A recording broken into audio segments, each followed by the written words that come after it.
Jaya Radha Madhava Kunja Bihari Jaya Radha Madhava Kunja Bihari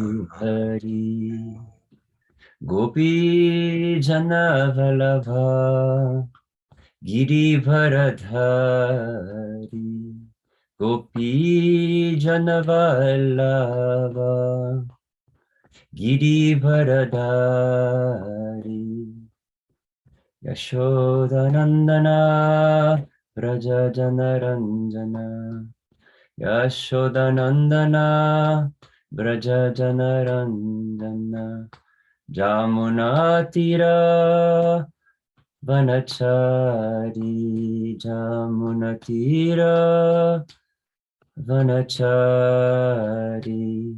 Jai Radha Madhava Kunja Bihari Jai Radha Madhava Kunja Bihari Sri Krishna Chaitanya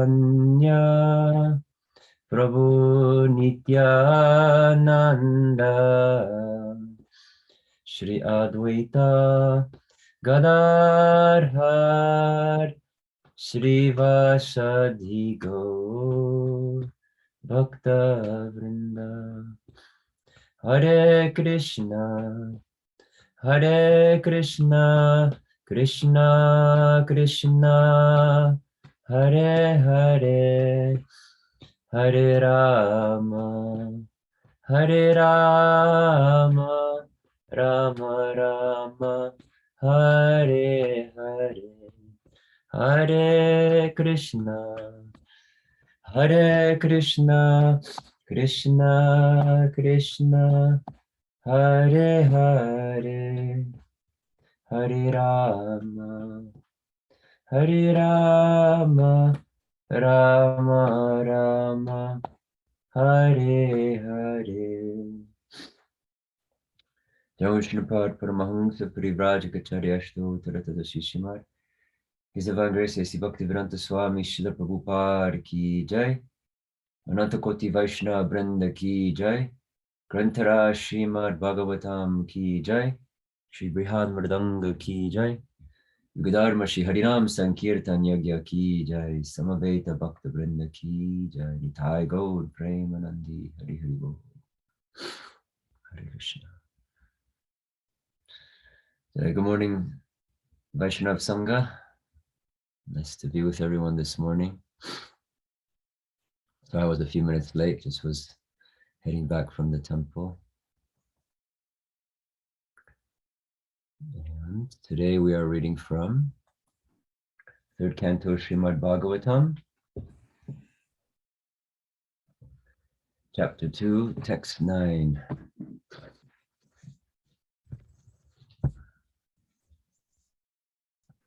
Narayanam namaskrityam naram chaiva narotamam deving saraswatim vyasam tato jayam udirayat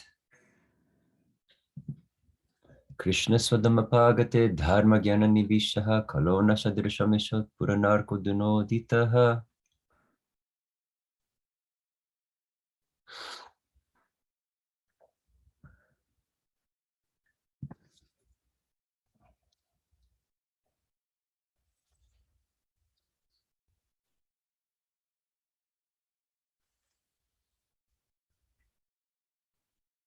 Text 9, Canto 3, Remembrance of Lord Krishna.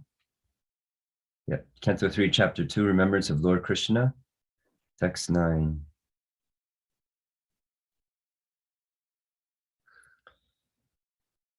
Ingita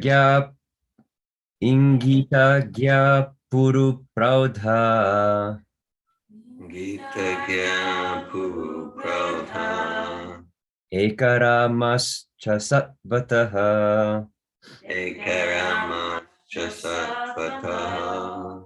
Satvatam rishabham sarve. Satvatam rishabham sarve. Bhutavasam amang sata. Bhutavasam amam sata. Ingita gya puru praudha. Ingita kya puru pradha. Karamascha satvataha. Ekaramascha satpataha. Tatvatam rishabham sarve. Sattvatam rishabham sarve. Bhutavasam amang sata. Bhutavasam amam sata.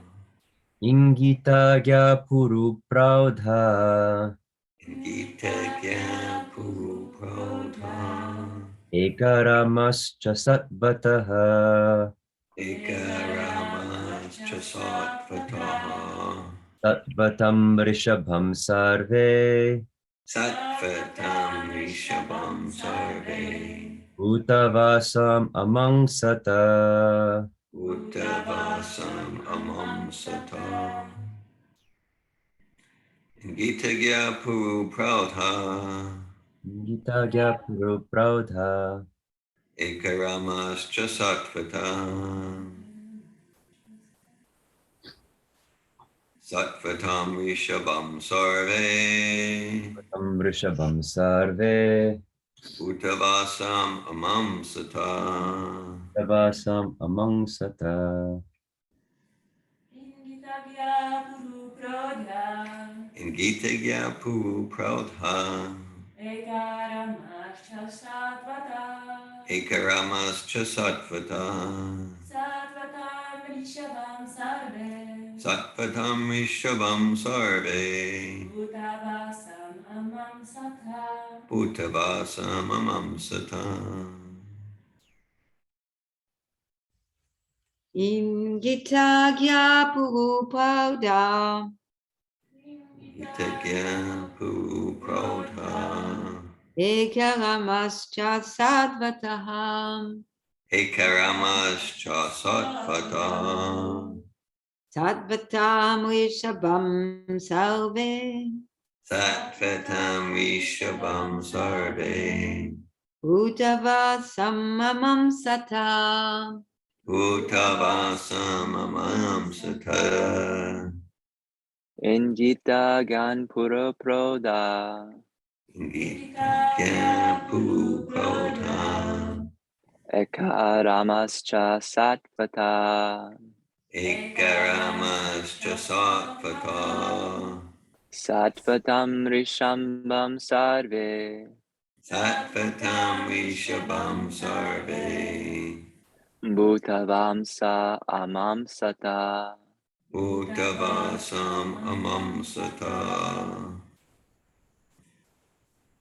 Ingita Puru Prada In Gita Puru Praudha. Ekaramascha Satvata Ekaramascha Sattvatāः. Sattvatam Rishabham Sarve Sattvatam Rishabham Sarve. Bhutavasam Amam Sata. Uttavasam Amam Sata. Ingita gyaha. Gita Expert in psychic study.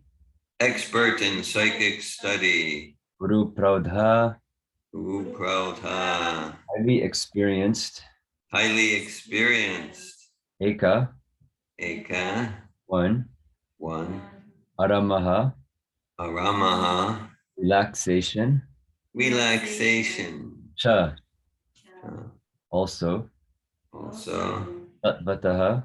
Sattvata. Devotees or own men. Devotees or own men. Tattvatam Rishabham. Sattvatam Rishabham. Head of the family. Head of the family. Sarve. Sarve. All. Bhuta Avasam. Abasam. All pervading. All pervading. Amang sata. Amam Sata. Good think. Good think. Srila Prabhupada's purport and Translation and purport by Srila Prabhupada. Srila Prabhupada ki jai. The Yadus were all experienced devotees, learned and expert in psychic study. Over and above this, they were always with the Lord in all kinds of relaxations. And still, they were only able to know him as the one supreme who dwells everywhere. The Prabhupada's purport. In the Vedas, it is said that the Supreme Lord, or the Paramatma, cannot be understood simply by the strength of one's erudition or power of mental speculation. Nayam Atma Pravachanena Labhyo na Medhaya na Bahuna Shrutena. Katha Upanishad 1-23. He can be known only by one who has the mercy of the Lord. The Yadavas were all exceptionally learned and experienced, but in spite of their knowing the Lord as the one who lives in everyone's heart, they could not understand that he is the original personality of Godhead. This lack of knowledge was not due to their insufficient erudition. It was due to their misfortune. In Vrindavan, however, the Lord was not even known as the Paramatma, because the residents of Vrindavan were pure, unconventional devotees of the Lord. You can think of him only as their object of love. They did not know that he is the personality of Godhead. The Yadus, or the residents of Dwarka, however, could know Lord Krishna as Vasudev, or the Supersoul living everywhere, but not as the Supreme Lord. As scholars of the Vedas, they verified the Vedic hymns, Eko Devaha, Sarva Bhuta, Divasaha, Antaryami, and Vrishi Nam Paradevata. The Yadus, therefore, accepted Lord Krishna as a Supersoul, incarnated in their family, and not more than that. The Yadus were all, translation again, the Yadus were all experienced devotees, learned and expert in psychic study. Over and above this, they were always with the Lord in all kinds of relaxations, and still they were only able to know him as the one supreme who dwells everywhere. Om Jnana Timirandasya Gyananjana Shalakaya Chakshuram Militam Jena Tasmai Shri Gurave Namaha. Namo Vishnu Padaya Krishna Prishtaya Bhutale Srimate Bhaktivedanta Swami Niti Namine. Namaste Saraswati Deve Gauravani Pracharine Nirvisesha Shunyavadi Paschatya Deshatarine. Vancha Kalpa Tarubhyascha Kripa Sindhuvyevacha Patitanam Pavanebhyo Vaishnavebhyo Namo Namaha. Jai Shri Krishna Chaitanya Prabhu Nityananda Shri Advaita Gadadhar Shivasadi Gaura Bhakta Vrinda. Hare Krishna, Krishna Krishna, Hare Hare. Hare Rama, Rama Rama, Hare Hare.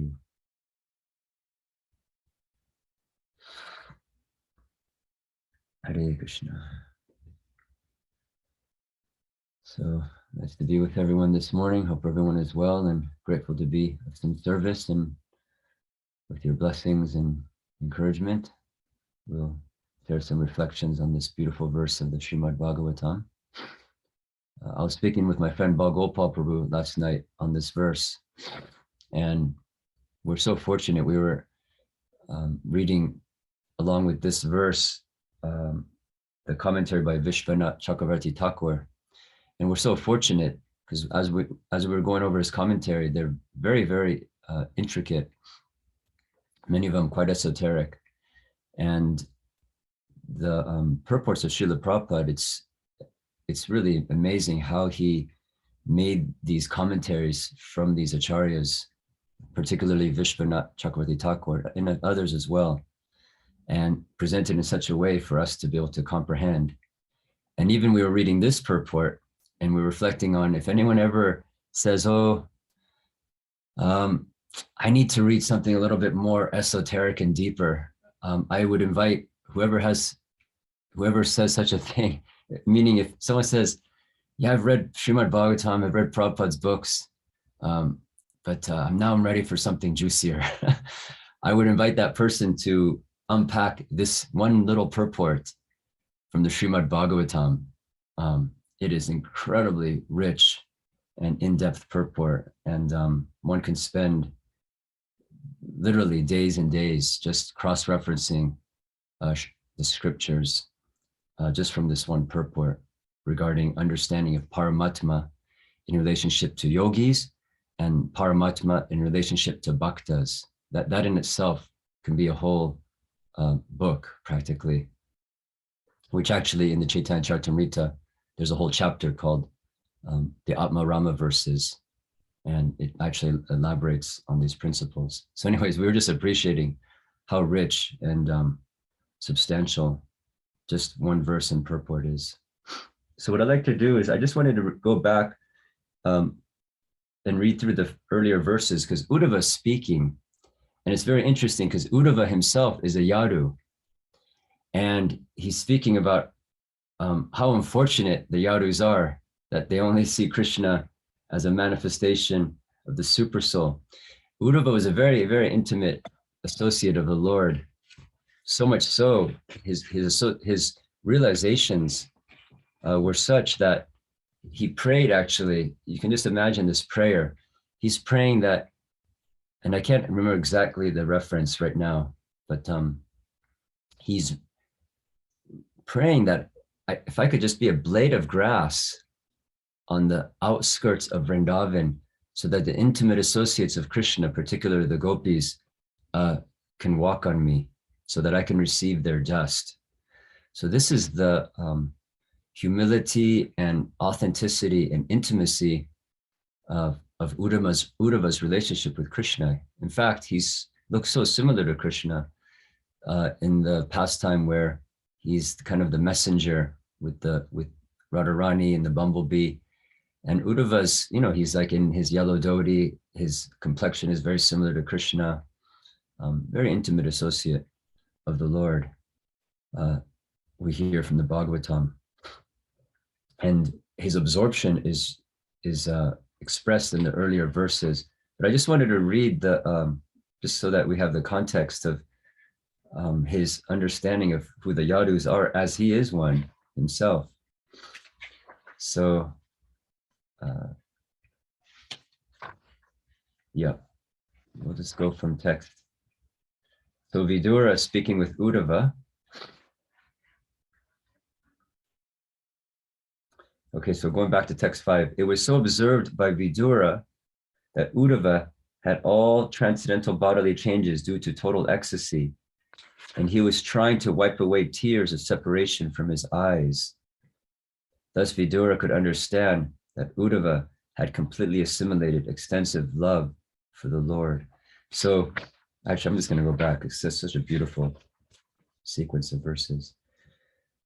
Let's just go from text 1. Shri Shukadev Goswami said, when the great devotee Uddhava was asked by Vidura to speak on the message of the dearest, Lord Krishna, Uddhava was unable to answer immediately due to excessive anxiety at the remembrance of the Lord. He was one who, even in his childhood, at the age of 5 years, was so absorbed in the service of Lord Krishna that when he was called by his mother for morning breakfast, he did not wish to have it. Uddhava thus served the Lord continually from childhood, and in his old age, that attitude of service never slackened. As soon as he was asked about the message of the Lord, he at once remembered all about him. For a moment, he remained dead silent and his body did not move.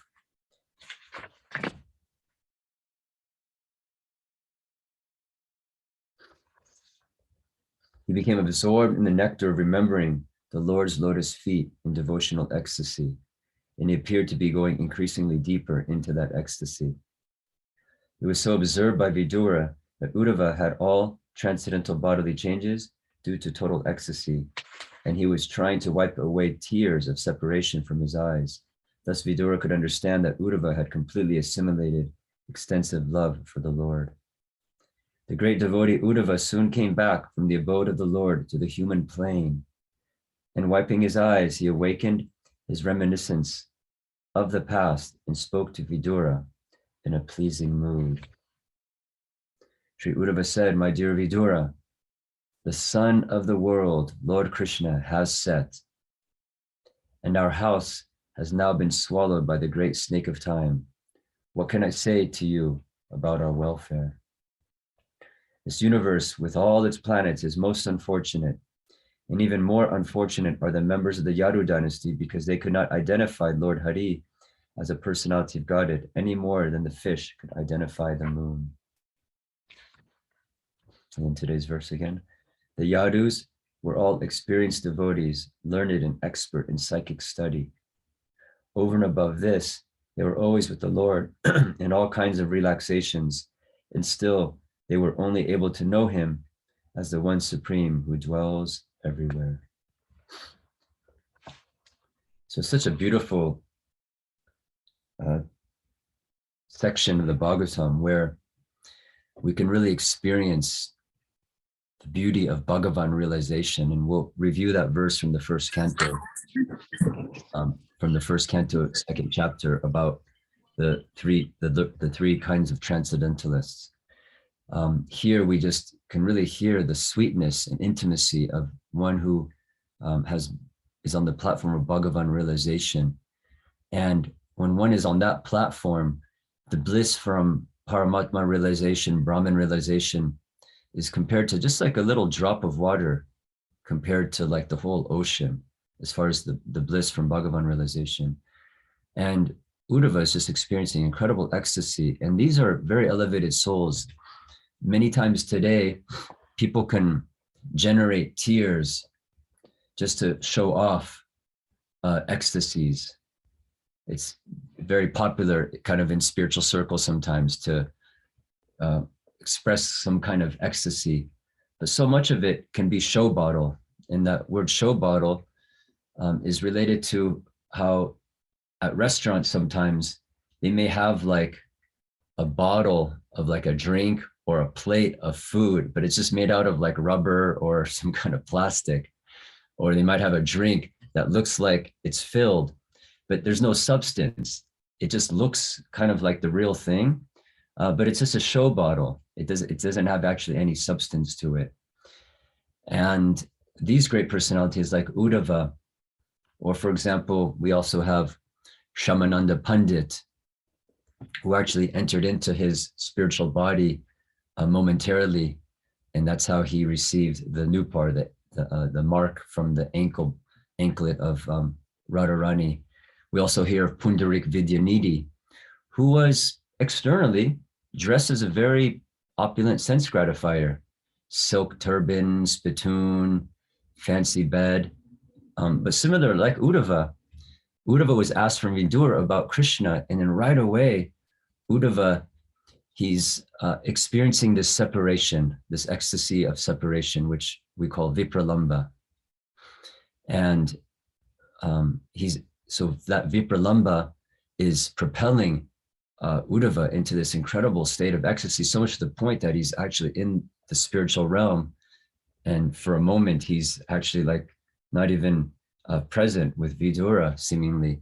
Similarly, Pundarik Vidyanidhi, he was actually judged. It's Leela, of course, but Gadadhar Pandit, intimate associate of Lord Chaitanya, who was a renunciate, if I recall, he observed Pundarik Vidyanidhi, and he said, "Who is this?" You know, I think he was speaking with Mukunda. Mukunda brought him to see Pundarik Vidyanidhi, and Gadadhar's thinking, "Who is this person? He looks all decked out in royal outfits and quite materialistic."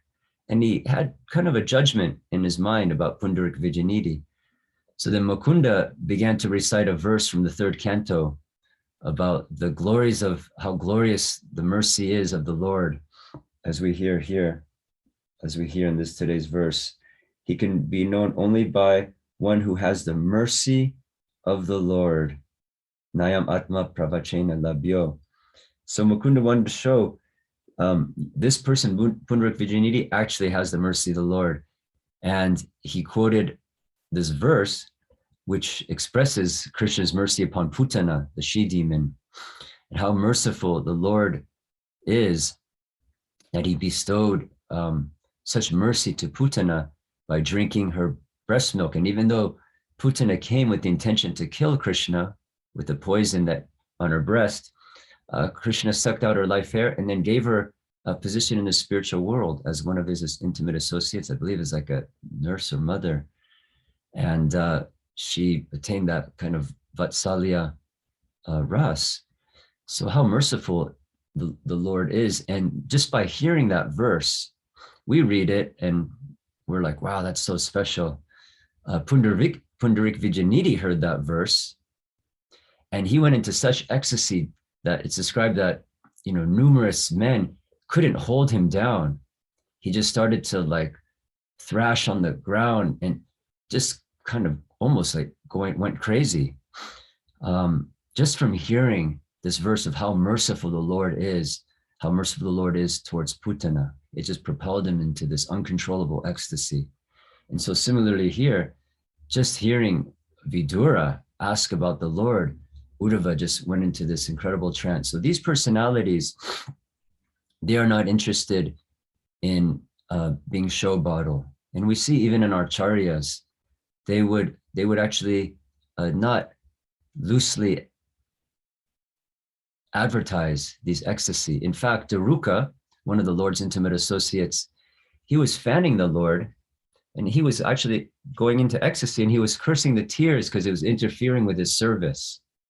So this is the mood of the pure devotees, the sincere devotees. They're not interested in ecstasies. They are interested in being on the ground as Daruka and being attentive in one's service. They're not interested in showing. He wasn't interested, oh Krishna, look at my tears. I'm such an ecstatic devotee. Look at, I'm crying as I'm fanning you. No, he was actually saying these tears are interfering. And my real focus is I want to make sure I'm fanning you nicely. And we see that even with Srila Prabhupada. It wasn't, there were moments that you can hear in a few lectures where he chokes up in relationship to glorifying his spiritual master, Srila Bhaktisiddhanta. There was one beautiful lecture where Srila Prabhupada, he didn't talk about the gopis so loosely and so kind of freely, but when he did refer to them, it would be in a very thoughtful way. And I remember hearing one lecture, Srila Prabhupada says about the gopis, he just said they're so selfless. He didn't go into any lila, anything that was too rasika. He just said they're so selfless in their service. And Prabhupada just paused. You can just hear, and then he paused, and then he said, chant Hare Krishna. And he just for that moment, he went into that. But we don't see that Prabhupada and the acharyas, that they're flaunting and kind of advertising their ecstasies. This is not at all the modality of the Vaishnava sadhakas and our acharyas. And at the same time, we can see here that it may manifest, and we're seeing it come out in Uddhava. We see it with Pundarik Vijayanidhi, of course, with Lord Chaitanya, with Shamananda Pandit, various associates of the Lord, Haridas Thakur. In fact, in the Chaitanya Bhagavat, there was a snake charmer, and there was someone who was trying to imitate Haridas Thakur, so he kind of went and sort of artificially manifested these ecstasy, and the snake charmer started beating this person. And the person's like, what are you doing? Was you're just a show bottle. Haridas Thakur's ecstasy, they're actually genuine. You're just a show bottle trying to imitate. So he started beating this person. So yeah, we're not interested in imitating. So we can appreciate Uddhava's elevated position. Such a glorious personality. And what humility, I believe in upcoming verses, unless maybe it was already expressed, but I believe Maitreya comes into the scene, who is his elder. And actually Uddhava, as far as on the path of bhakti, is in a more elevated position as far as his rasa with Krishna. But he was so cultured, he had such humility, that he honored this principle of Maryadi Vyatikrama, that in the presence of those who are elder, one shouldn't just speak thinking that, oh, I don't need to like stand to respect them. Like Ramaharshan Sutta, when Balaram came in, he's like, oh, Balaram's here. And he just kept talking instead of standing up and showing his respects. But he, yeah, such a humble Vaishnava that he observed this Maryada Vyatikrama, that Maitreya came into the scene and then directed Vidura to take shelter of Maitreya, and then Uddhava saw this also as an opportunity to then complete his journey by going to the Himalayas. Okay, so now in today's verse, and when we go into discussion, I'd really invite others to share some references and realizations. It's very interesting because the Yadavas, they're devotees, they're experienced devotees, learned and expert in psychic study. So they're actually quite intimate associates of the Lord. And yet we hear here, Uddhava saying basically that they were unfortunate. They could not understand that he is the original personality of Godhead. But in spite of their knowing the Lord as the one who lives in everyone's heart, they could not understand that he's the original personality of Godhead. This lack of knowledge was not due to their insufficient erudition, it was due to their misfortune. In Vrindavan, however, the Lord was not even known as a Paramatma because the residents of Vrindavan were pure, unconventional devotees of the Lord and could think of him only as their object of love. They did not know that he is a personality of Godhead. The Yadus, or residents of Dwarka, however, could know Lord Krishna as Vasudev, or the super soul living everywhere, but not as a supreme Lord, meaning not as that original Swayam Bhagavan. Paramatma Bhaktas, devotees who are there's Paramatma Bhaktas who are both, there can be either impersonal or personalists. So here the Yadus, they're personalists, and they're not exactly like the super soul, the yogis who are meditating on the Vishnu form as super soul. They're intimate associates. However, their worship is what we call Aishvarya. It's very reverential.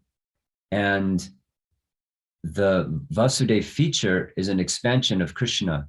Whereas the residents of Vrindavan, they have such an intimate relationship with Swayam Bhagavan, with the original personality of Godhead. And yet, there's such intimacy there that they just think Krishna is their son, their friend, their lover, like that. And so Uddhava is sharing here that the residents, the Yadavas, they were unfortunate because they were just they just thought, oh, Krishna, he's the manifestation of super soul. And there was that reverence, even though there was relaxation with him and quite intimate. Prabhupada is saying here, they knew him as Vasudeva, or the super soul living where, but not as the Supreme Lord. So someone might ask, oh, I thought super soul realization is just for the yogis. And I wanted to just read from text 11 of the first canto, chapter 2, about this point of understanding the transcendentalists and how they have realization of Brahman, Paramatma, or Bhagavan. So the verse is, learned transcendentalists who know the absolute truth call this non-dual substance Brahman, Paramatma, or Bhagavan. Srila Prabhupada says the absolute truth is both subject and object, and there's no qualitative difference there. Therefore, Brahman, Paramatma, and Bhagavan are qualitatively one and the same. The same substance is realized as impersonal Brahman by the students of the Upanishads, as localized Paramatma by the Hiranyagarbhas, or the yogis, and as Bhagavan by the devotees. In other words, Bhagavan, or the personality of Godhead, is the last word of the absolute truth. Paramatma is the partial representation of the personality of Godhead, and impersonal Brahman is the glowing effulgence of the personality of Godhead, as the sun rays are to the sunshine. Less intelligent students of either of the above schools sometimes argue in favor of their own respective realization, but those who are perfect seers of the absolute truth know well that the above three features of the one absolute truth are different perspective views seen from different angles of vision. As it is explained in the first shloka of the first chapter of the Bhagavatam, the supreme truth is self-sufficient, cognizant, and free from illusion of relativity. In the relative world, the knower is different from the known, but in the absolute truth, both the knower and the known are one and the same thing. In the relative world, the knower is a living spirit or superior energy, whereas the known is inert matter or inferior energy. Therefore, there is a duality of inferior or superior energy. Whereas in the absolute realm, both the knower and the known are the same superior energy. There are three kinds of energies: the supreme energetic. There's no difference between the energy and energetic, but there's a difference of quality of energies. The absolute realm and the living entities are of the same superior energy. The material world is inferior energy. The living being in contact with inferior energy is illusioned, thinking he belongs to the inferior energy. Therefore, there is a sense of relativity in the material world. In the absolute, there's no sense of difference between the knower and the known, and therefore everything there is absolute. So in the first paragraph, Prabhupada's referencing that those who are perfect seers of the absolute truth know well that the above three features of the one absolute truth are different perspective views seen from different angles of vision. So as devotees, as Prabhupada says in the purport in the 7th chapter of Bhagavad Gita, text 8, he says there's no, I believe he says the gist of it is there's no conflict between impersonalism and personalism. He gives example of Rasoham Apsu Kunteya, that Krishna says, I am the taste in water. That the impersonalists, they taste God, divinity in water, and the personalists also, they taste, oh, this pure taste is Krishna, and additionally, they thank the Lord. So bhakti has this element of gratitude. They thank the Lord. There's a reciprocation. Oh, Krishna, you're so kind. You're the taste of the water, and you've provided us this water. So there's really no conflict, just like the sun and the rays of the sun. There's also a nice example given about the distant mountains here in Colorado. If you sit from City Park, you can see the silhouette in the evening. The mountains just look kind of like this grayish blue, distant shape. You can kind of see the outlines of the closer hills and the farther back mountains, and then even the farther back ones. And they're like different shades of blue and gray. And yeah, it's like a very panoramic view. And that's also the mountains. That view is actually an authorized experience of the mountains, but very distant, right? It's very kind of this broad panoramic compared to like Brahman realization. And then, you know, if you get on the Highway 36 going up to Boulder, you start to get closer and you start to get more of a localized experience. You start to see a little bit more of the details and a little bit more distinguished aspects of the mountain, which can kind of be compared to Super Soul. And then you go right into the canyon, into the thick of the mountains, and you start to see like little details like the chipmunks and the blue jays and the different kinds of birds, even the different kinds of individual leaves on the trees, the different kinds of rocks, very intricate details, where from the previous two, one was just this panoramic, more distant view, just the shape and color. The other was we started to see a little bit more of the form. And then you go into the mountain and there's a very intimate relationship, very detailed relationship with the actual mountain. You're interacting with the environment in much more of an intimate way. So Bhagavan realization is complete. And here, Uddhava has that full realization who the Supreme Lord is. And he's even saying about his own persons, about the Yadavas, that, yeah, they experienced Super Soul. They were very intimate, more so than even Paramatma yogis who are experiencing Paramatma more in that neutral way. You know, he's a certain measurement in the heart, holding the four symbols, and there's that neutral Paramatma. But the Yadavas, they're actually much more intimate. Or the example is also given about that the South Indian Brahmana who didn't have enough wealth, and he started meditating on offering the Lord sweet rice. And in one lecture, Prabhupada says, actually, you can create a throne in your heart and place the Lord in that throne. And do not think that that throne is imaginary. It's actually reality. So for the bhaktas, for the devotees, Super Soul is more than just that neutral Narayan feature. For the bhakta, it's their Ishtadev. And they're thinking, you know, just like this South Indian Brahmin meditating on offering the Lord sweet rice. And he heard that you can offer the Lord. He heard from sages that you can offer the Lord, you can worship the Lord in the heart. So he started to clean the temple and get water pots and did this whole meditation of serving the Lord in the heart. And then eventually made the offer. It came to the offering time, made sweet rice, and then wanted to check if it was hot enough, and his finger burned. So imagine how in tune with Super Soul, how connected one is with their Ishtadev, with their worshipable Lord, that in meditation, you're offering sweet rice, and then you're just checking, oh, is it cooled down enough? And then you test it, and then your finger burns. And it's described that Vishnu and Lakshmi, Vishnu was kind of smiling just because of that intimate experience he had with his devotee. So similarly, the bhaktas who are meditating on Paramatma, it's more than just the yogis who are meditating on Super Soul. In fact, in the Chaitanya Charitamrita, there's a description where there's yogis who have Super Soul realization and they're impersonalists. And then there's those yogis who meditate on Super Soul and they're personalists. And I haven't studied that section for a little while. It's been a few months, but it's in the Atma Rama verses. So, Hare Krishna. I'll stop there. It's such a beautiful verse and beautiful section. Just reflecting on a few things that we shared today. Just the intimacy of Uddhava and his relationship with Krishna.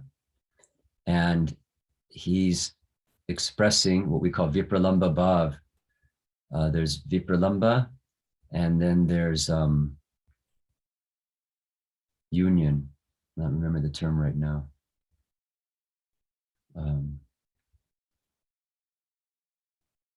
Krishna.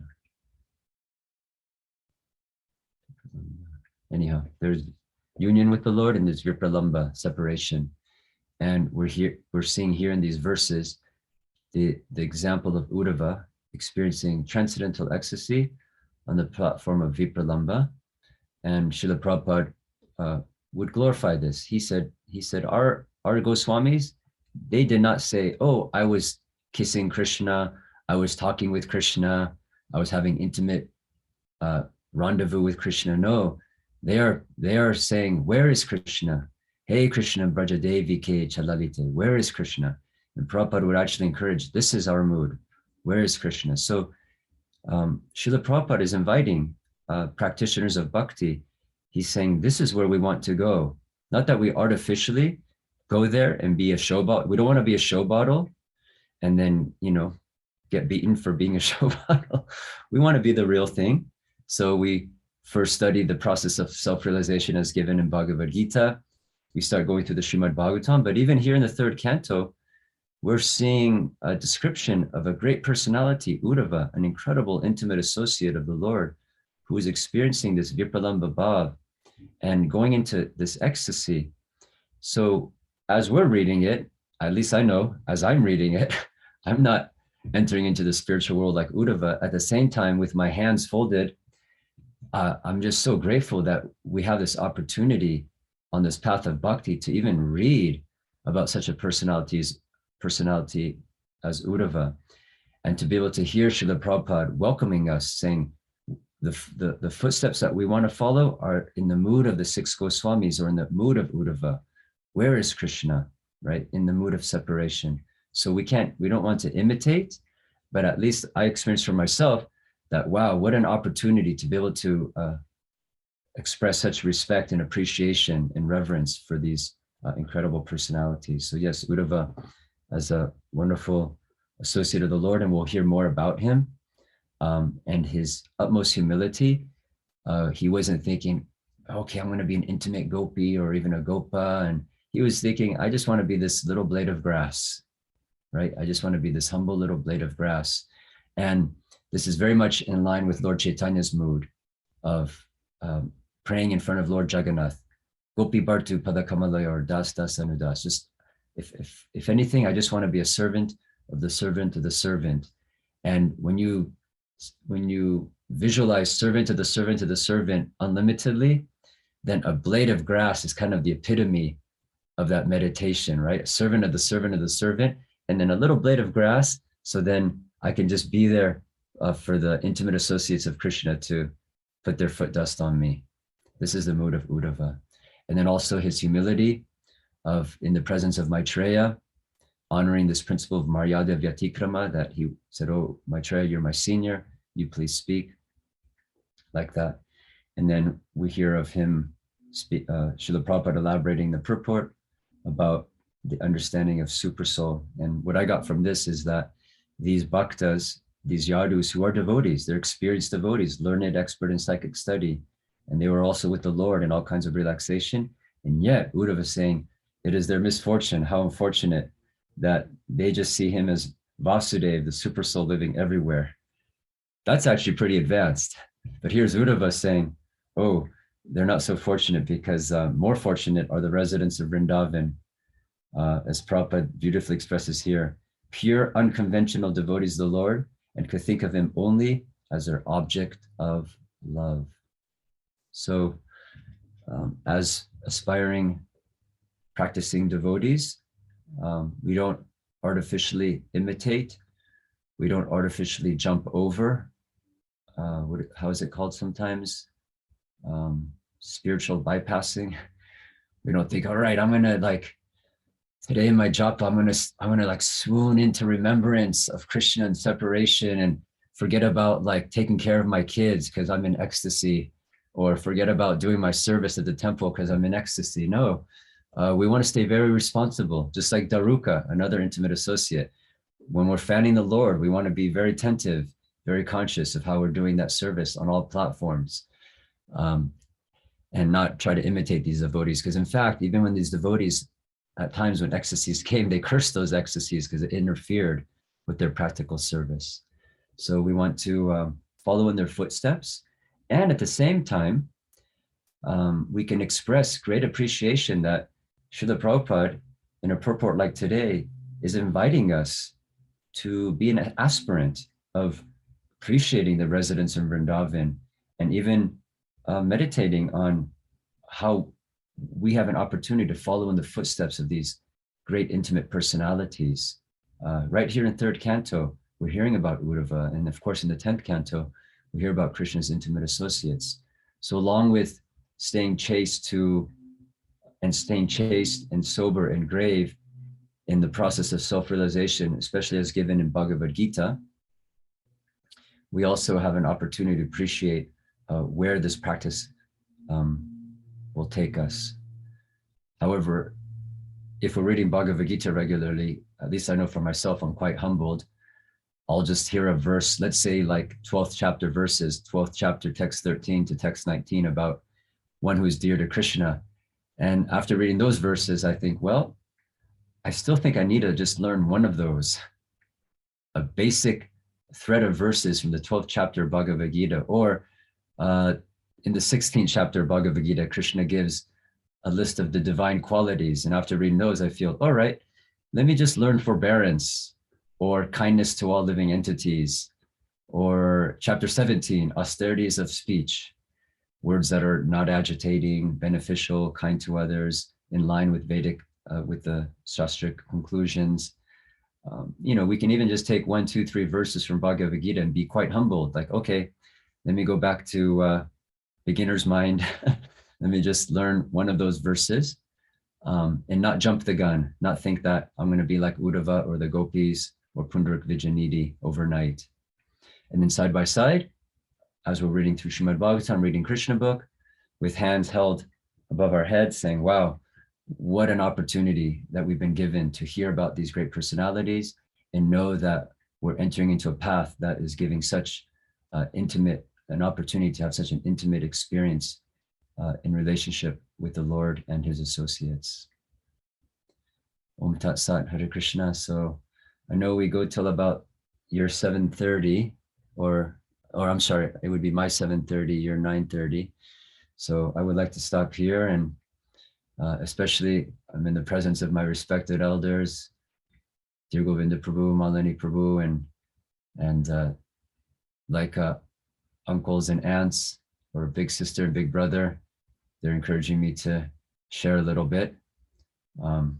So I'm grateful for their encouragement. Otherwise, I would be Maryada Vyatikrama, crossing the line of etiquette, speaking in the presence of my respected elders, but like a kind elder brother and elder sister, they encouraged the younger brother to come forward and do a little service. So thank you for the opportunity. And yeah, any further reflections or takeaway points or questions? I would love to hear any realizations from the Sangha.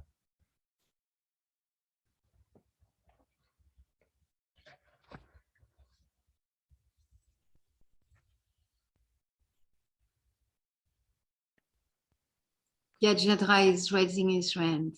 Oh, okay, let's see. Gajendra Prabhu, Hare Krishna. Good morning. Wow, that's really relishable to hear your words. I feel Krishna is attracting me closer to him through your words. Thank you very much.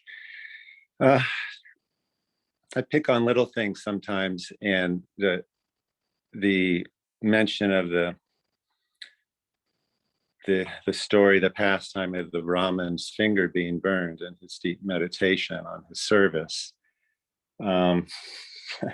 Somehow I'm tinkering with that a little bit and trying to find personal meaning for me, finding relevance, finding messaging for me in relation to my service in this world. And I know part of what I'm looking at is the, it's not like Srila Prabhupada just one day hopped on the Jaladuta because he had nothing, but it's like he was deeply meditating his whole life, and it manifested in a physical reality. And so I'm looking at the importance of really cultivating this deep inner meditation, and how that can lead to a physical manifestation. So the Brahman's finger it's my understanding from the story, it was burned in this physical plane as a result of this meditation. And it was something that was manifest and created not by, say, his materially conscious, work endeavor, but it was something that manifests in the physical world based on his meditation. And I'm kind of connecting that to where Krishna is really the doer. Like, we're not the doer. Like, we want to have our service and we want to see it made, come on the outside of us and manifest physically. And it may even, our physical body may be engaged in it, but it's really is coming from the internal process through the Lord, our internal process through the Lord's doing. There's a lot I'm trying to imagine from that little story, but I am trying to find messaging from it. And there is something for me about really having that deep meditation to have it manifest physically in terms of my own service. Beautiful. I really appreciate that, Gajendra Prabhu. It reminds me of this term sankalpa, kind of setting our intention. And interestingly, what you brought up reminds me of, even in deity service, there's a process where before even doing the physical dressing and the procedures of the deity worship, there's what's called manasa seva. And there's even prayers that invite one to meditate. For example, let's say with dressing Gornitai, beforehand, you would offer, prayers to the spiritual master. And then there's actually prayers of remembering Navadvip, Lord Chaitanya's beauty. And there's a whole process. And it's actually very challenging, I find, for myself, to go through all the 16 upacharas, the 16 procedures in the mind. And then it manifests shortly after as the physical dressing of the deities. But it reminds me of kind of what you were saying, that in all that we do, when we set that deep internal sankalpa, especially with our services, perhaps with maybe some vision or potential projects or whatever it might be, we have that opportunity. And for example, our japa sadhana, I would say, is a very profound moment to have that deep connection with Krishna in the form of the holy name. And to the degree, as you said, that deep absorption, that concentration, if that's there in our sadhana, or before we worship the deities, or before we engage in whatever activity, it manifests that much more substantial externally.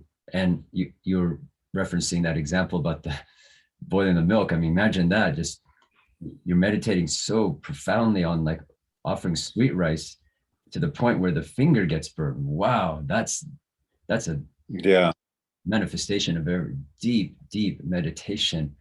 So I liked what you were saying, that how in our lives, where that could take us to the degree that we're absorbed internally. Yeah, beautiful. Yeah, and I think that little part of it's not like the Brahmin, like, oh, and now I'm gonna, make this extraneous effort and grab a big lighter and burn my fingers. It was like, the Lord was the doer. Yes. Yes. Very wasn't extraneous. Yeah. The Lord makes us move. Yeah. Beautiful. Thank you for sharing. Thank you, Prabhu. Let's see here.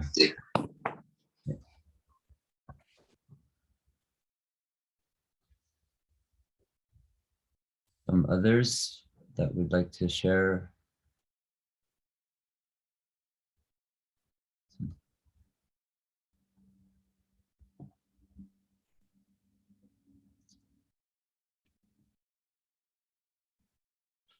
Malini Prabhu, Dear Govinda Prabhu, anyone else?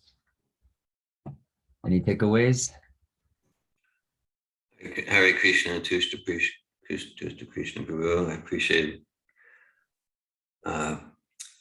all points. I appreciated the related to Gajendra Prabhu sharing the nuances of what you expressed, and those nuances come from deep meditation. They come from deep meditation. I'll just mention as a point of information, Gajendra Prabhu is the senior devotee in this association. Gajendra, also Rukmini. I just want to mention, as far as seniority and things like that, these are Prabhus who came to Prabhupada's movement in this lifetime in the 1970s. Just want to, just so you're aware of seniority and association. Thank you. I really, yes, I really appreciated Tusta Krsna that right from the start, you established the completeness of what Prabhupada's giving. I appreciated you were so civil and Vaishnav-like and gentlemanly. Still, I appreciated the touch of transcendental irritation of those who say, oh, okay, I'm ready for something more than Prabhupada, than what Prabhupada gave. I get annoyed at such when I hear such things too.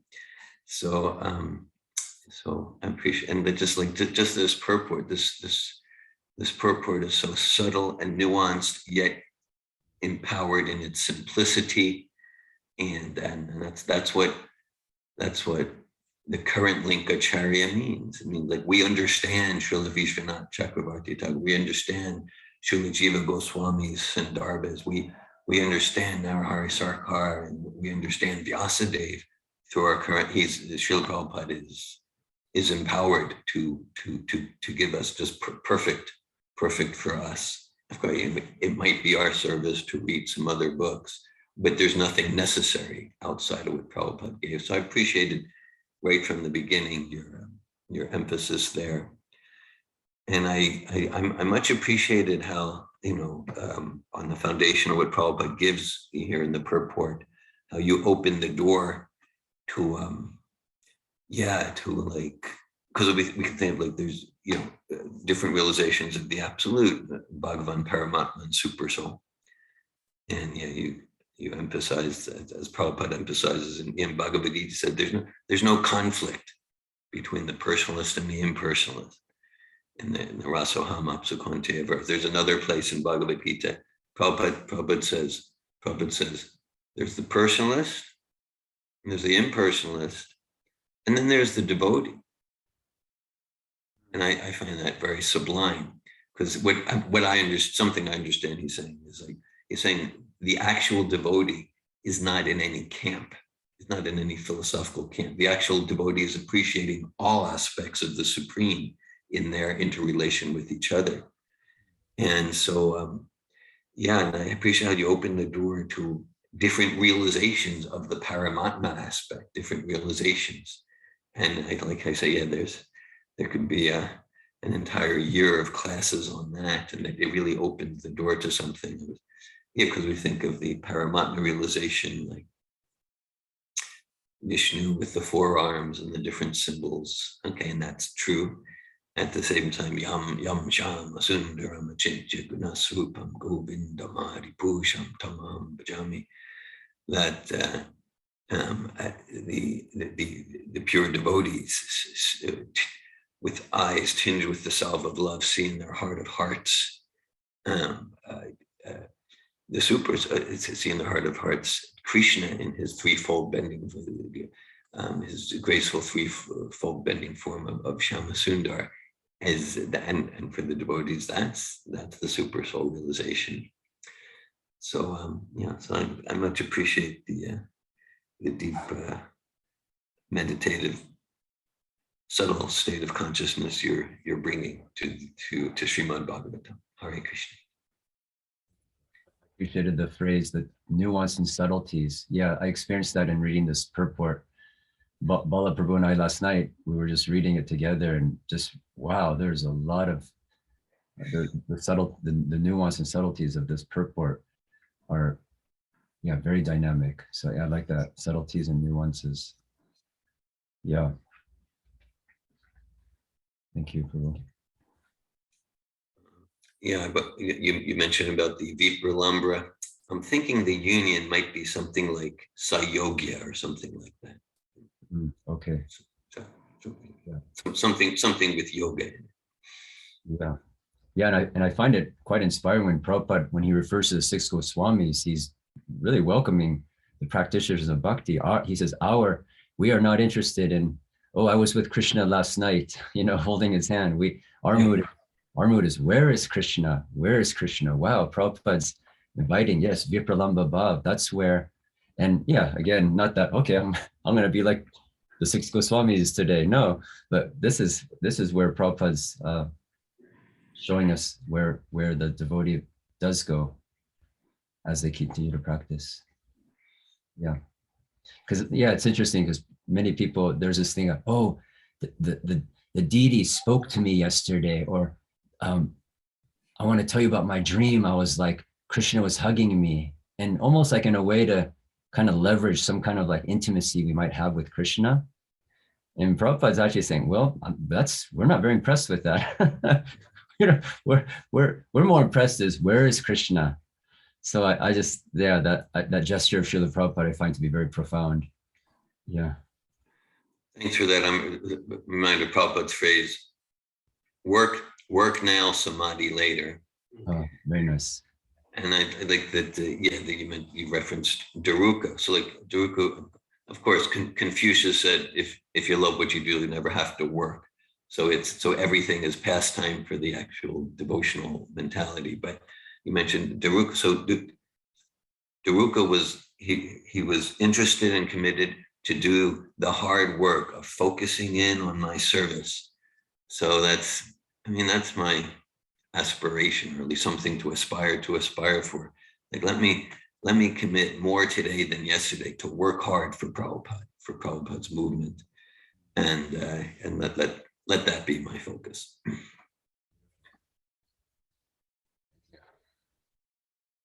Hare Krishna. Hare Krishna, Tusta Prabhu, Krishna Prabhu. It was such a pleasure to hear your class, and how you weaved two tracks at the same time, the track of elevated state of consciousness, which is part of the verse here with Uddhava, and the track of, okay, let's be grounded in the Bhagavad Gita, and let's be grounded in where we are at, meeting ourselves where we are at, and know, like, okay, I want to develop those qualities. I want to focus on where I am at, and to like the way you weave those two tracks, focusing on the lotus feet of Srila Prabhupada and appreciating those, you know, writings from the Chaitanya Charitamrita and all those elevating topics, and just appreciating that they are given to us. And then at the same time, knowing where to focus. And I really appreciated how in your class you weave the two. There is a comment from Casey, and that's why I'm muting myself mainly. And she said, "Thank you so much for class, Prabhu. Appreciating your spirit of humility." So I was also echoing Casey's, like, you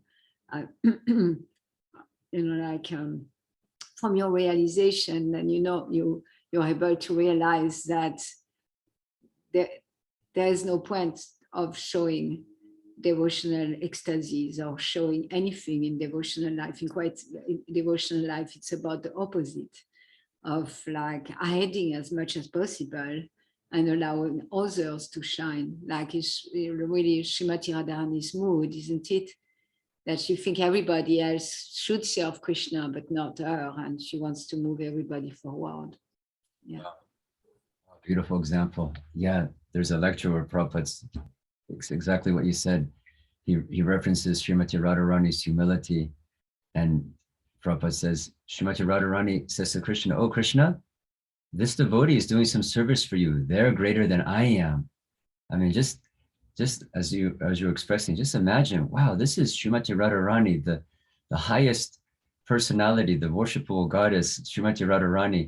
And Prabhupada very intimately enters into the arena of Radha and Krishna's relationship. And Prabhupada sharing with us, Radharani says to Krishna, "Oh, Krishna, I'm noticing this devotee is doing some service for you. They're better than me." And then Krishna becomes bound because he's independent, but he's controlled by Srimati Radharani. And once Srimati Radharani says, "Please accept them, they're better than me," then Krishna has no choice but to accept that devotee. So the humility, as you mentioned, just how Prabhupada expresses the beauty of Srimati Radharani's humility. Yeah, it's, as you said, yeah, we're not interested in putting ourselves forward. We're interested in bringing others forward. Yeah, thank you. This is such an important point, kind of relating with Maryada Vyatikrama. You know, we may be gifted certain skills, whether it's cooking or musical or voice or management, whatever it might be, or, you know, physical prowess. We might be gifted with some of those opulences. And for a practitioner of bhakti, we want to be careful because, as Vishwanath Chakravarti Thakur says, anarthas can arise even from the practice of bhakti. We start to become very good at the mridanga, or we start to cook amazing Sunday feasts, or we learn how to put a dhoti on really fancy, or put our tilak on really good, like perfect, you know, like no cracks, and it's just like smooth and perfect. And we think, oh, I'm going to really stand out.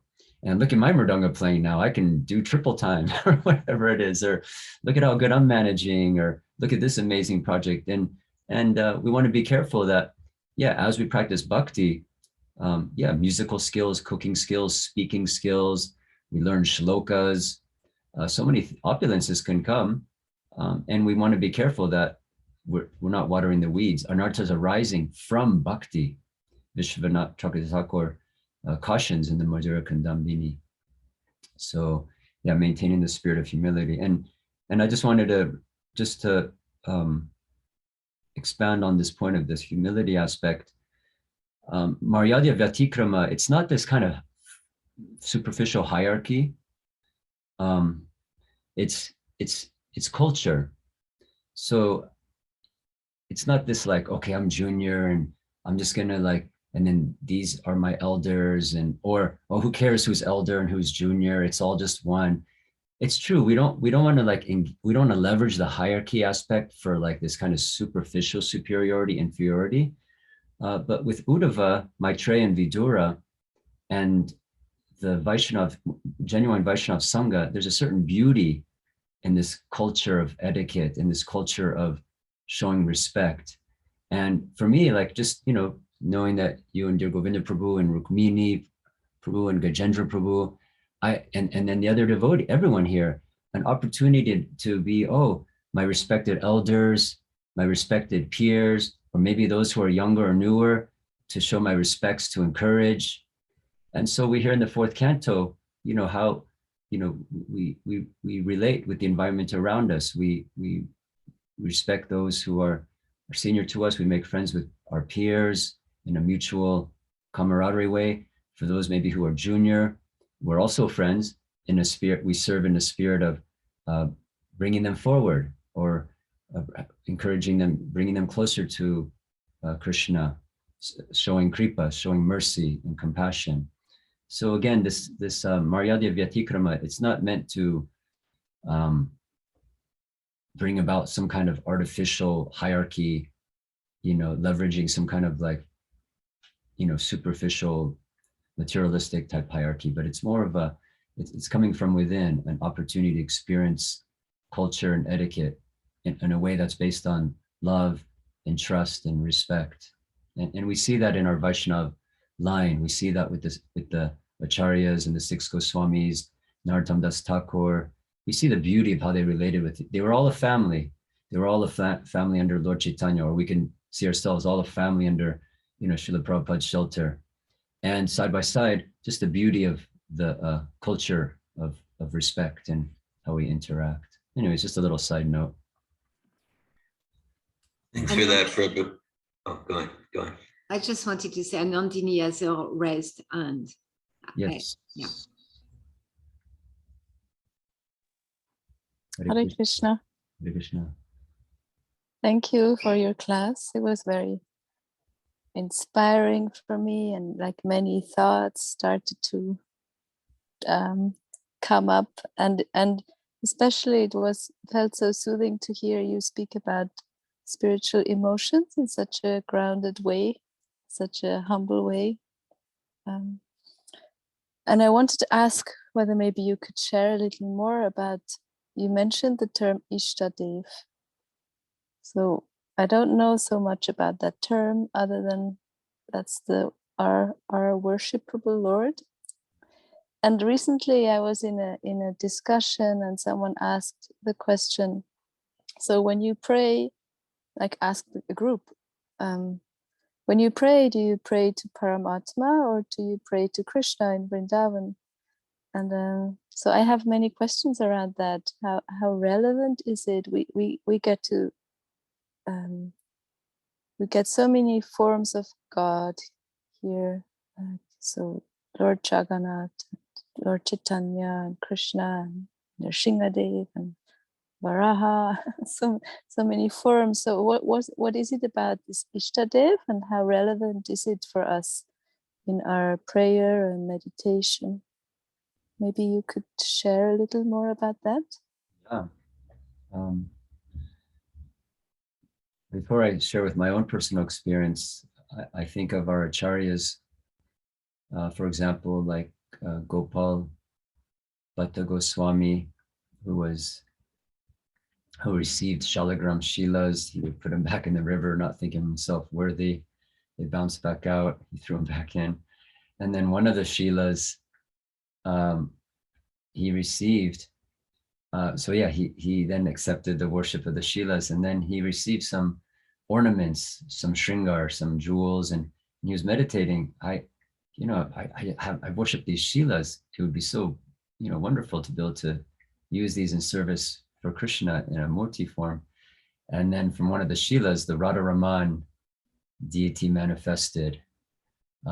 We hear also of Narottam Das Thakur, his Ishtadev. We hear of the devotees. They don't just refer to Paramatma, but they're referring to a very particular form of the Lord. There's a beautiful song in the songbook. It says, Jaya Radha Gandharvika Giridhari, and then it says, Srila Bhakti Siddhanta Pranadana He. It goes through all the different acharyas and then the worshipable Lord, particular name, Radha Kanta or Radha Raman. We know that Sanatana Goswami established the deity of Radha Madan Mohan, and Rupa Goswami with Radha Govinda, Raghunath Das Goswami, Radha Gopinath. These are the Sambandha, Avideya, and Prayojan, the three, the deities who oversee the establishing the relationship with Krishna, the giving of service, Govinda, the ultimate goal, Radha Gopinath. So yeah, we see in our charyas that they meditated on a very particular form, and then many of them even in their local environment. And this is what I want to go from my own experience. Wherever we may be serving, there's this term Prabhu Datta Desh, the place of where we serve our master. And a lot of times that will manifest as a connection to a particular form of the deity, or at home. It could even be our home. We may have Gaurnitai, we may be worshiping Gaurnitai, we may be worshiping Govardhan Shila, maybe Radha Krishna deities, or Jagannath, or as you mentioned, Narasimha. And we're meditating, we through the genuine practice of Vaidhi Sadhana Bhakti, Chetodarpana Marjanam, we're doing the genuine work of chanting in kirtan, chanting our japa, cleansing the heart of all the dust accumulated for years. And then gradually we're starting to connect with a form of Krishna. Especially Prabhupada would encourage this archana. The deity worship is so important because it really establishes a powerful impression daily on a form of Krishna that we're worshiping. So for example, here in Denver, every morning I'm on the altar and, physically on the altar doing service for, there's Radha Govinda, we have Jagannath, and we have Gaurnitai. I definitely wouldn't say too much. I definitely I don't feel I've had full revelation where, I'm just fully absorbed as these great acharyas are on their Ishtadev, on their worshipable Lord. At the same time, even in my beginning stages, I would say that because I'm, when I'm at home, we have Krishna Balaram Gaurnitai, or at the temple, Radha Govinda. And I must say, when I think of Krishna, or when I kind of reflect on Super Soul, I don't just think of a neutral Paramatma Vishnu form. My mind actually does appreciate going to like, hey, Radha Govinda, and even kind of meditating on their form. And so going back to your question, especially with Archana, it's very, very helpful. It's very important to have that connection with Krishna.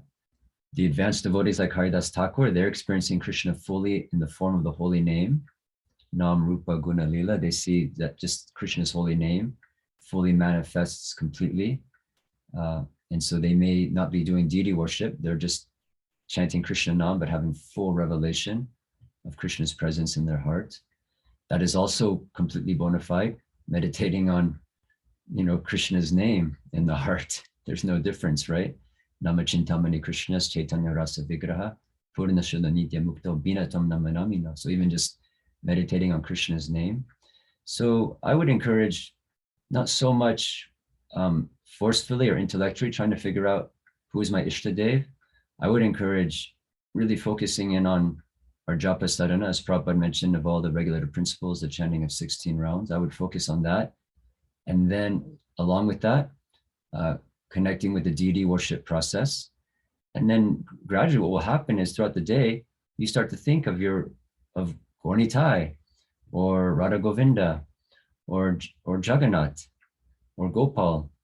And that starts to become very prominent because you're doing service for them throughout the day. You're offering them flowers, you're offering them boga, you're offering them arti, you're regularly offering your obeisances. So that form of the Lord becomes very prominent in your daily life. And then I would say the foundation of that is our sincere practice of our Nam Sadhana, our Nam Japa and Nam Kirtan. And if that's there and there's depth there, then that much more also the deity will reveal himself to the practitioner. Those are just a few little reflections. And do you, just from your connection with any service to the deity or service to the holy name, yeah, any realizations that have come to you as far as this principle understanding of Ishtadev, our worshipable Lord? Yes, thank you. Well, new questions came up. That so Ishtadev, does it refer to the form that I feel attracted to? Maybe I have that form on my altar and it came to me for some reason. It's not just an accident. And the further question comes up, is it something that's changeable or is it eternal?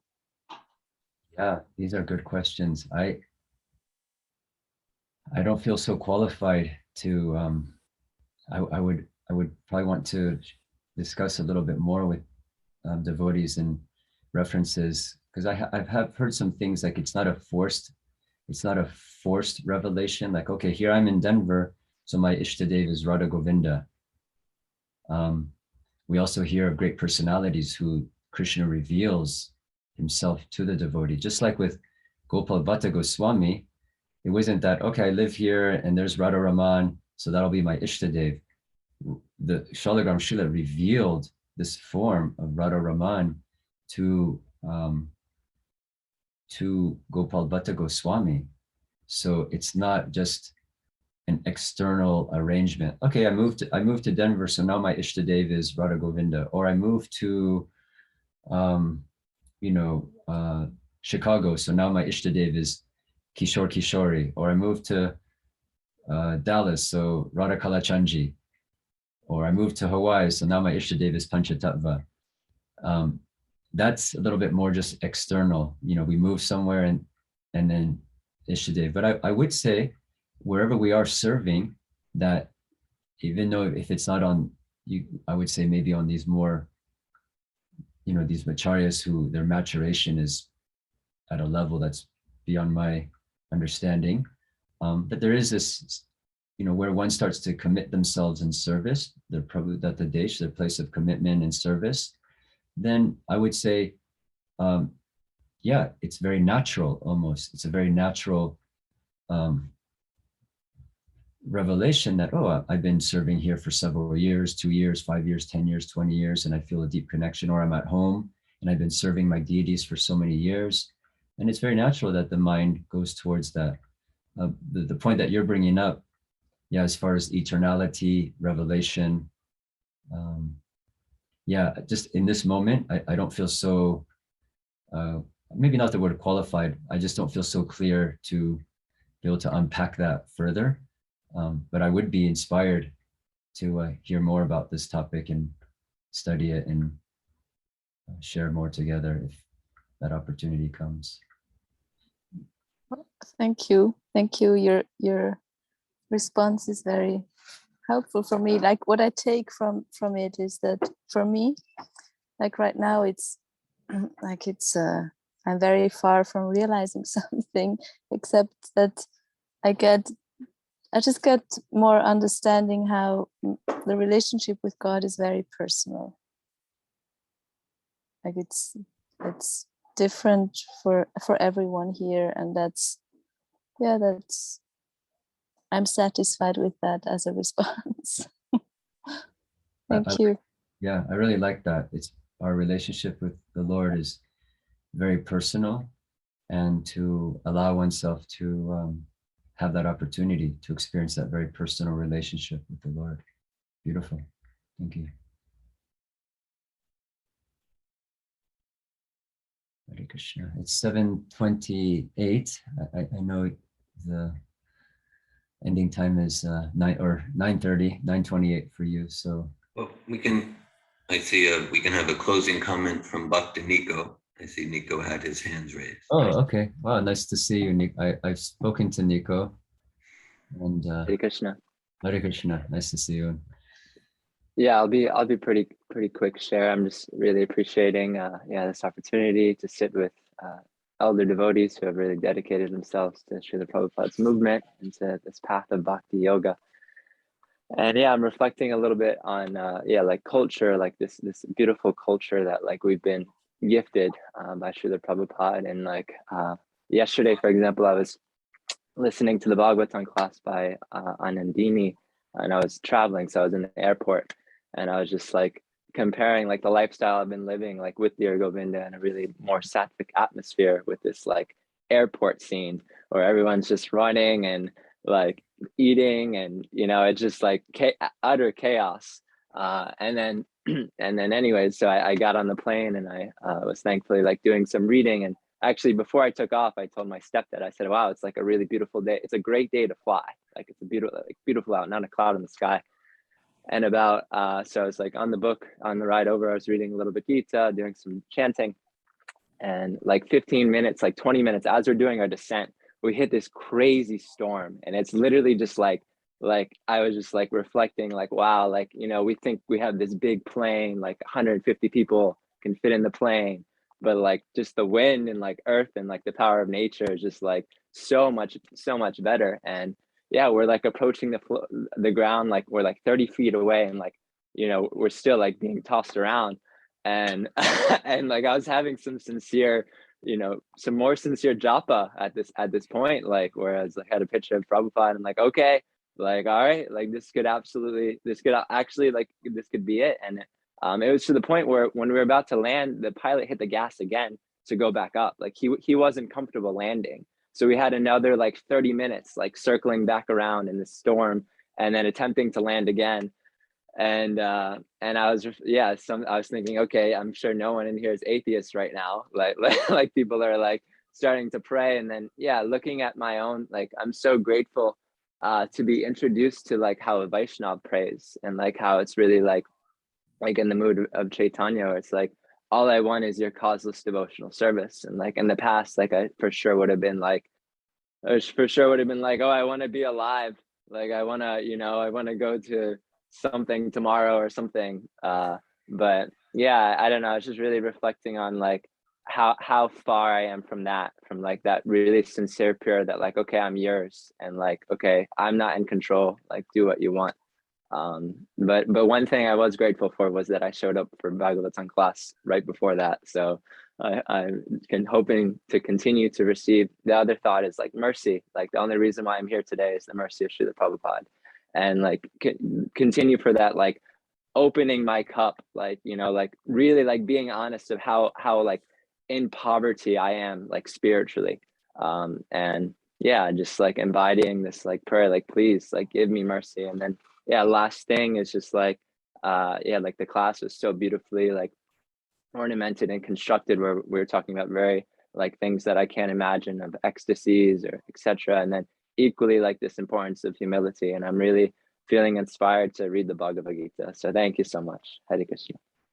Thank you for sharing. Yeah, what I get from what you shared is, yeah, you're at the airport, the hustle and bustle, and just the kind of the rajasic scene of just the airport environment, and then you've been associating and staying in the ashram with your Govinda Prabhu, and yeah, experiencing that culture of bhakti there, and then and even you were sharing how before Krishna consciousness, yeah, there's this thing, even if you were like in a kind of vulnerable, like, oh my gosh, I could die at this moment, but hey, I want to live because I got this plan and that plan and that plan.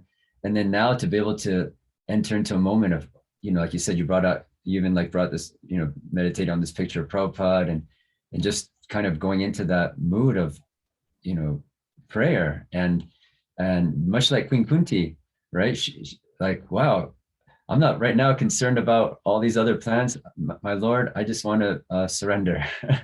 And yeah, it's, as Prabhupada says, philosophy means keeping death in your front. Philosophy means keeping death. He would quote that. So meaning, yeah, devotee knows death can come at any moment. And if we're akinchana gochara, as you said, impoverished, kind of materially exhausted, you know, our high education, our good looks, our high parentage, whatever it might be, none of those matter actually. What really matters is calling out to you. And just in closing to your reflection in the purport to Queen Kunti's prayer on that verse, Prabhupada said, if one is comfortable, they cannot call out, hey, Govinda, please help me. It's only when one is exhausted, impoverished, a Kinchana Gochara, then from their heart. Or as you said, you were in the plane, it was a beautiful day, and if it was all gliding nicely, you're kind of like, hey, Hare Krishna, yeah, things are good. But there you are, kind of in this almost kind of near-death experience. And then it's like, hey, Govinda, hey, Krishna, like, I really need you. So Prabhupada said, this is, when we're in these kind of situations, as you said, no one's an atheist in that moment. Yeah, George Harrison shares a similar story like that, almost crashed in a plane and started chanting Hare Krishna at the top of his lungs, and the plane went back up. Yeah, beautiful. Hare Krishna. So yeah, thank you again. Really appreciate this opportunity. Yeah, whenever I don't give class, I give class once a week at the temple. My experience, this is my second class I've been able to be part of. I'm on the altar every morning, so I do look forward to getting my schedule arranged where I can participate a little bit more often, but I'm on the altar from my 5 o'clock to 7:30 pretty much daily right now, just because of the limited pujaris. But I do look forward to hearing more from the others who are sharing and giving classes. Maybe I can even get my ear pods while I'm dressing. That's one thing I think I might be able to do, at least while I'm dressing. I can maybe just go on without video. But yeah, thank you for the opportunity. Every time we give class, at least my experience as the speaker learns so much. It puts us in our place as a student as well, reflecting on how much opportunity we have to learn from Srila Prabhupada's purports and from the Sangha Vaishnavas that Srila Prabhupada has so dynamically arranged to this beautiful Krishna conscious movement. Srila Prabhupada ki jai. Antara Srimad Bhagavatam ki jai. Hare Krishna. Hare Krishna. Hare Krishna.